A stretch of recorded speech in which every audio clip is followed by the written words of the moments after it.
Good day, ladies and gentlemen, and welcome to another session with Emenne Ifeanyi. Today we are going to be looking at relationship. And before I start, I want to thank you all my listeners who have been watching all my videos and most of your comments. It's really inspiring where you get about 100 messages, 100 comments on your post, and about 90 to 95 of them are people just saying thank you and appreciating the job you are doing. So I want to really appreciate those of you who have been commenting on most of the other videos that we've been posting. Now today we are going to be looking about marriage, because something happened in my house yesterday night which made me this morning change the topic that I want to discuss about today. Now, somehow my house has been a center of attraction for women who are having challenges. They tend to find, one way or the other, my wife tends to be a crying shoulder for most of them. And yesterday night, as usual, one of the women came, and when she started to lay her complaint to my wife and the challenge she was having with her husband, it dawned on me that there is a serious need for us to start to work on our marriages and our relationships. And it's also part of the reason why I said we'll be running a marriage seminar on the 13th of February titled "The Lessons the Business of Marriage Has Taught Me in 2015. The whole essence of the seminar is what are the lessons you learned from your marriage, what are the mistakes you made, or what are the things you didn't know about running a wonderful marriage in 2015 that you want to learn in 2016. I think that marriage needs to be run like a business. And when you run it like a profitable business, there's nothing that will keep your marriage from not succeeding.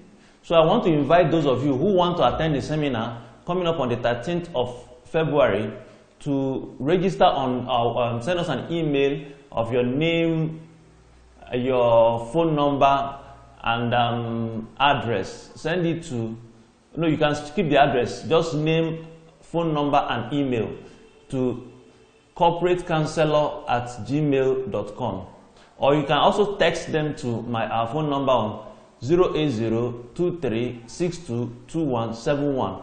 I really want men and women, mostly men, because I'll be focusing more on the men, because I found out that if a man can get the direction of his marriage right, basically it's very easy for him to run a very wonderful marriage.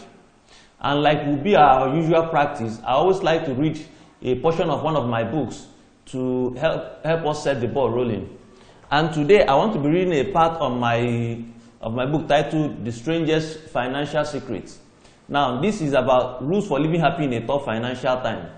It talks about the problems I went through when my business collapsed and how I was able to rebuild the business back, and not only rebuilding my business but also fixing my marriage, which was having serious challenges. Because at a particular point in my marriage, in fact I've been in the marriage business for about 6 years. This is my 6th year in marriage, and twice in the course of these 6 years my marriage had come very close to collapsing. I had come very close to divorce twice, and I had to sit down one day and ask myself, do I want this marriage to work? And when I said yes, I decided to now do a series of things such that as at now I'm having one of the best relationships with my wife and my children. So I think for those of you who are in marriage, this book too will also help you. I want to read a part of the book that says, be grateful for what you have. Now, it says, no matter what you are passing through, someone somewhere would gladly swap places with you. You need to realize that when you have no shoes, there are actually people who have no legs. If you can breathe, there are people who are on life support. If you have a family, there are people who do not have anyone to talk to or console them. You need to realize that whatever is happening to you is not the worst that could have happened. So learn to be grateful for what you have.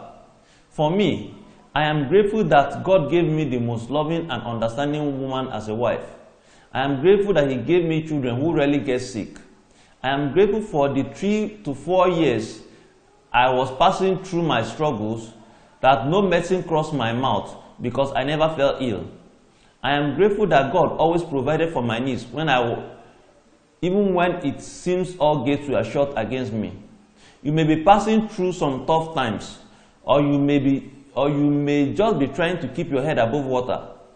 You need to understand that challenges come into your life to move you to the next level of your life.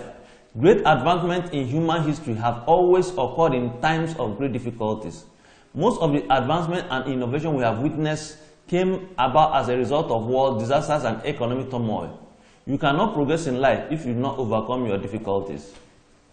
So today we are going to be looking at how can somebody run a very good relationship, run a very good marriage. Now, when I was growing up, there was something that always baffled me.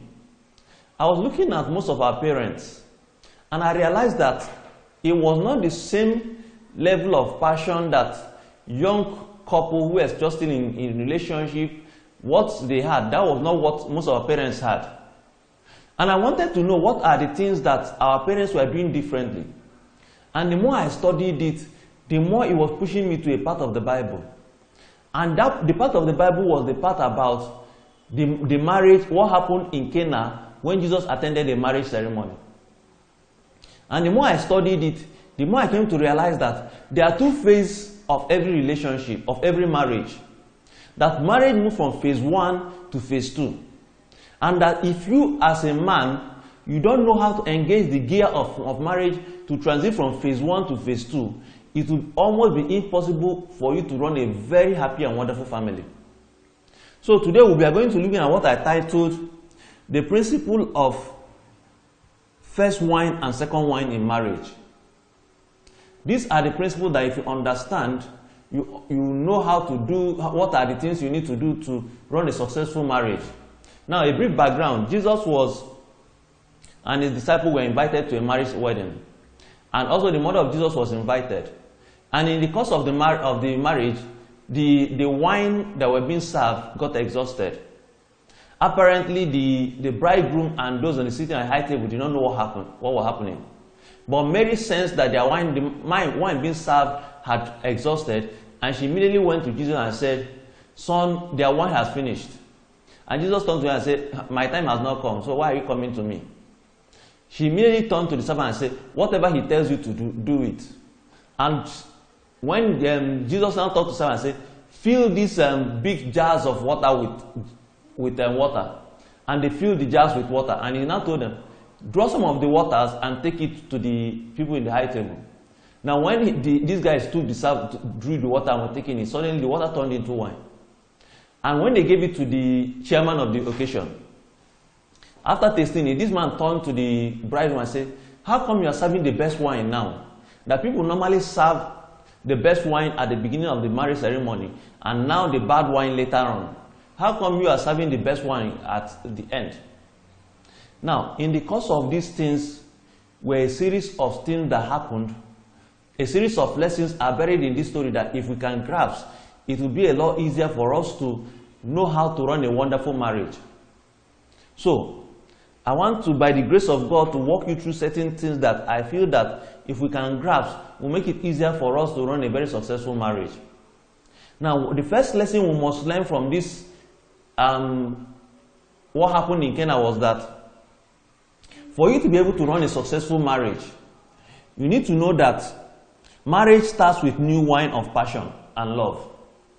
Most time when you just get into the marriage business, especially in your first year, or when you are still dating, you find out that the key thing that will be driving your marriage will be passion and love. Now, most people tend to feel that this is what will continue to drive their marriage.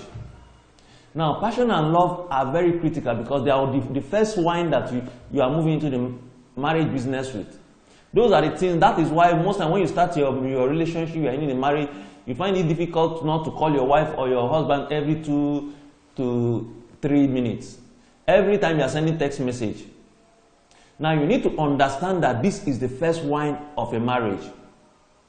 And you need to understand that this passion cannot drive a marriage forever, for the duration of your marriage. That this is more like the first wine that was served in this marriage in Cana. That for you to have a thriving marriage, you need to understand from day one that this first phase of passion and love will pass out. So, it's important and critical for you to understand that the marriage starts with new wine of passion and love, but can last with the second wine of understanding and wisdom.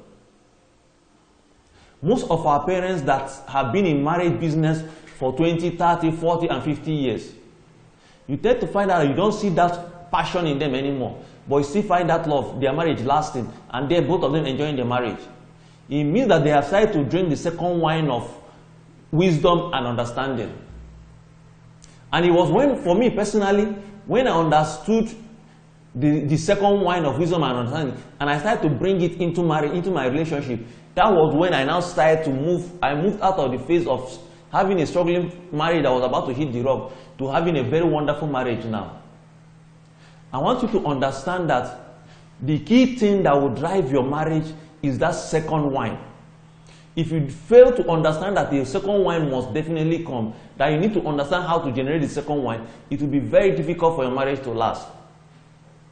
Most people tend to move into marriage based on passion, based on emotion.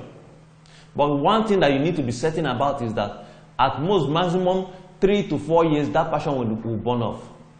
And it's the second wine of understanding, of enduring love, of wisdom that can help your marriage to sustain and thrive and become a happy marriage for a very long time.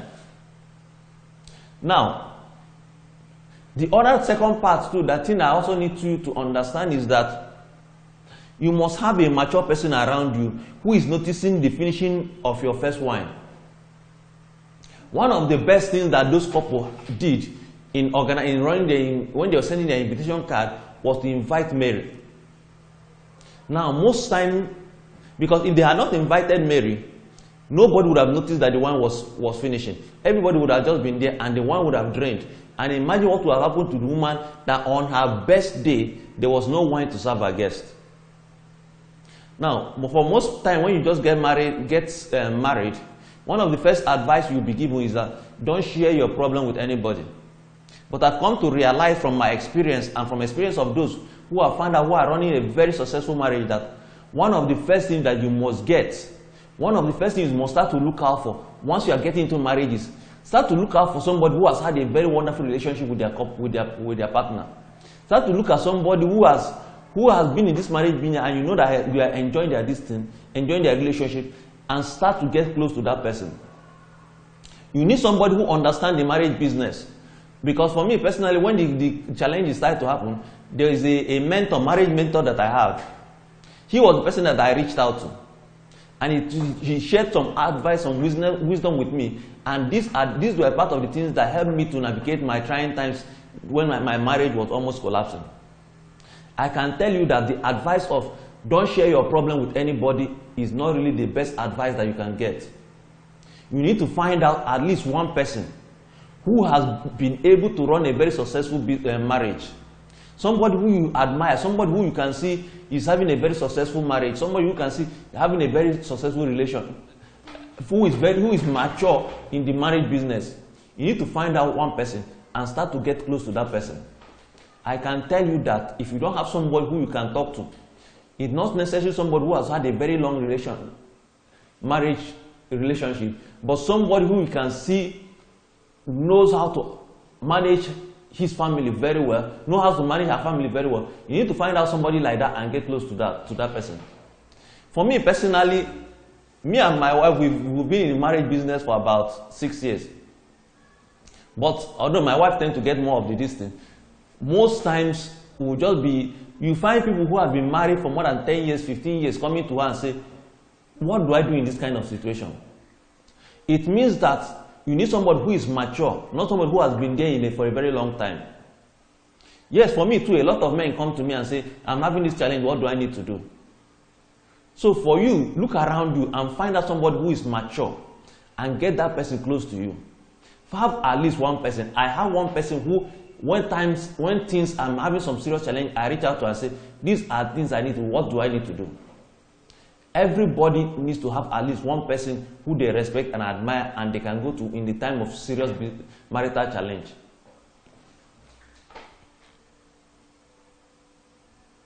You might. Now, the next thing you also need to understand is that because you are having a wonderful marriage and things have been moving smoothly for you, doesn't mean that crisis is not lurking around the corner.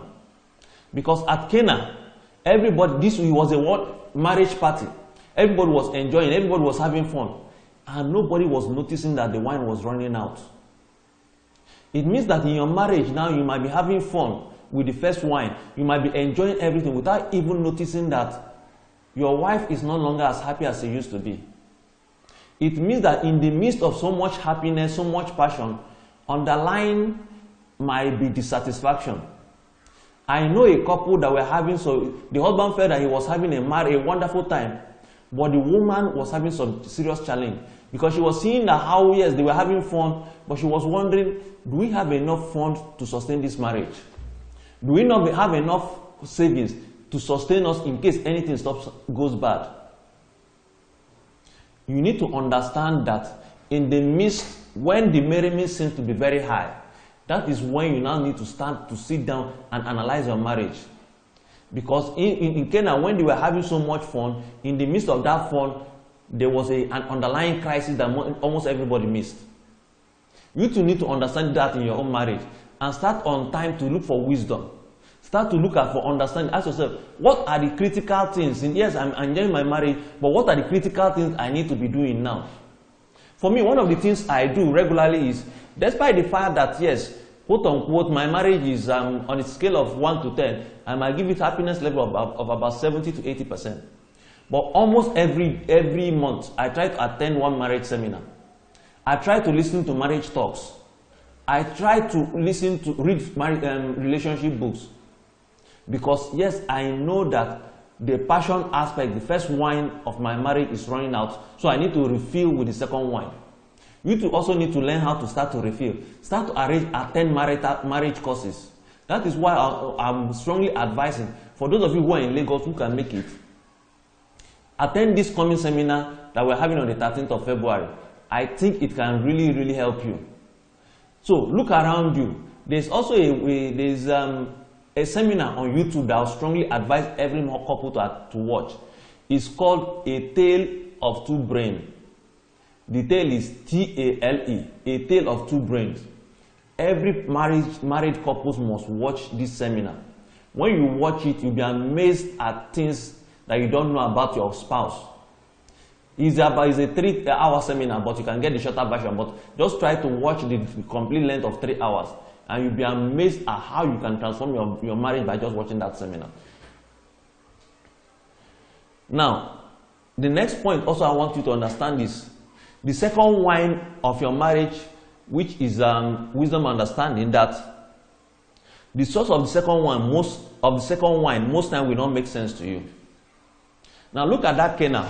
How did the second wine come about? The second wine came about because the servants, Jesus asked them, draw water from this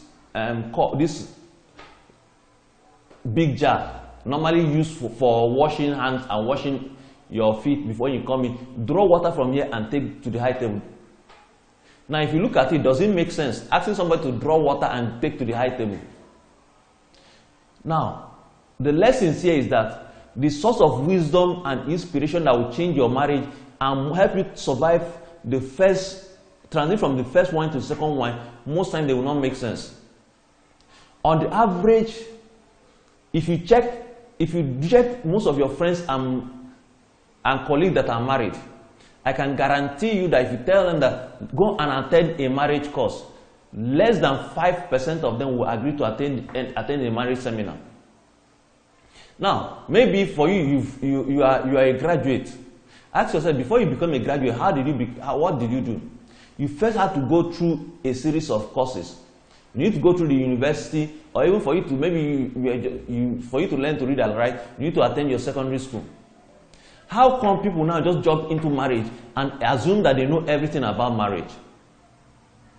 It means that for you to gain that wisdom and understanding, you need to deliberately start to do some uncommon things that most people in the marriage business will not do. I can tell you that if you tell your friends that let's attend a marriage course, most of them will tell you that I know everything I need to know about marriage. But if you look at their marriage is passing through some very serious challenges. So for you too, you need to understand that the source of wisdom, understanding that will transform your marriage will come from the conventional sources. So start to look out for the unconventional sources. Start to look for books. Start to look for seminars. Start to look for audio messages. Start to watch videos of marriage and relationship. The more you do this, the more you start to tap into on this unconventional one, and stop, because most time when we want to ask for marital advice, is mostly our friends and family that will ask advice from. And I can tell you that, especially even from my experience, most advice I've gotten from friends and family, if I had deployed them in my marriage, would have gotten my marriage into more crisis. Assuming you, for instance, yesterday my wife wanted to make a soup, and when I looked at it, she was very tired. I went and boiled some of the ingredients she will be using to make the soup. I went and helped her out in the kitchen. Now, most men, when you are discussing with men, say, I normally help my wife out in the kitchen. They say, you helping out your wife to cook in the kitchen. You are just disgracing yourself. But because I've seen this work, I've seen the impact this has had in my relationship, I've always, when she's cooking, I always try to play a part in helping her out in the kitchen. These are unconventional things. The wisdom and understanding that will transform your marriage, like I said, will not make sense from the sources they are coming to you from. So, realize that the conventional source of getting information will not change your marriage. And the next point I also want to make is that beware of public figures you look up to handle your marital problem. In Kenya, when they were having a party, and there was a chairman of the occasion. The wine has finished, and this man did not notice that wine has finished. Most times, a lot of this public figure, a lot of these high class people you are looking up to say, okay, I'm admiring people. Most times, most of these people will disappoint you. One of the present most disappointing public figures that most people used to look up to are the golfer Tiger Woods and what's this called again? The Huxtables. Most times, a lot of the public figures you look up to will disappoint you. A lot of the people you look up to in your marriage to say, okay, I want to build my marriage like this. Most times when you get close to them, you'll be disappointed at what you find. That is why don't try to mimic somebody else's relationship because you are looking up to them. As long as you have somebody who you can see is mature, have that one person, and every other person, just look at them and say, this is a public figure, but there might just be a crisis behind that. If I look up to them, and when their marriage starts to collapse, I might lose faith in the institution of marriage. Most marriages are crashing because those people we are looking up to, we find out that we've held these people up in high esteem for a very long time, and when their marriage starts to crash, suddenly we lose interest in the institution of marriage. So beware of the public figures you look up to. The next point is that if you rely on the first wine of passion and love, your marriage will move from sweet to sour. What do I mean? You know, the chairman of the occasion said, so the bridegroom. People serve the sweet wine first. And when everybody has drunk, that's when they now serve the bad wine. It means that most times, the expectation of most people in marriage is that your marriage will start very wonderful, very sweet, and now start with time gradually to become sour. Because everybody expects you to just have one type of wine. But when you now understand that that there are two types of wine, and you serve the first one of passion and excitement, just having fun with your family, your wife, and your children, and you understand there's a second phase wine that you need wisdom understanding to transit into, you find yourself, instead of how your marriage moving from sweet to sour, you are moving now from sweet to delicious. Most people, when they see the kind of relationship I have with my wife, they wonder, wow, what are you people doing? In fact, recently when I had a birthday for my last child, almost all the women who came in there, when I tell them, were asking me, what are the things you are doing in this your marriage? I can tell you that your marriage must not necessarily move from sweet to sour. You can actually move your marriage from sweet to delicious if you understand how to get the second wine by doing all these things I've been telling you about. And having a mindset that not all marriages move from sweet to sour. That you don't need to move from having a wonderful relationship and just being two people living together under the same roof with your wife. They can actually move from being a married couple to having a relationship that looks like two teenagers that are in love, getting more and more in love as the years go by. You can do this if you understand that with a second wine, your marriage can move from sweet to delicious, not from sweet to sour. And